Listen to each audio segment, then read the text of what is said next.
Welcome to Let Me Fix This. Enjoy the video. You need practical prerequisites and immediate action. Install VS Code, Git, and Node. JS so you can run examples. Once done, create a new folder and in it Git. Start by coding a single HTML page to learn structure and forms, then add CSS to explore the box model and Flexbox for layout.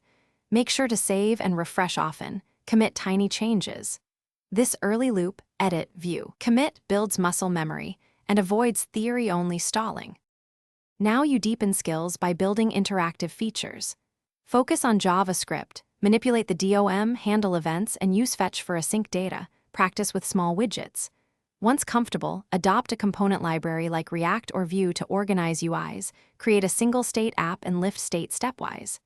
Add tooling, npm scripts, a bundler, EaseLint, and a simple test so your workflow scales. Iterate feature by feature. Each iteration teaches architecture and trade-offs you'll reuse. Finish by making your project public and resilient.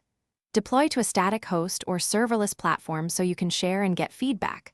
Once live, run Lighthouse and optimize images, lazy load, and compress assets to improve speed.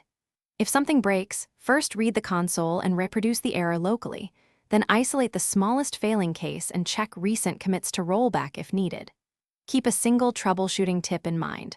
Replicate, reduce, then fix. This prevents chasing symptoms. Thanks for watching. If you found this helpful, don't forget to like and subscribe.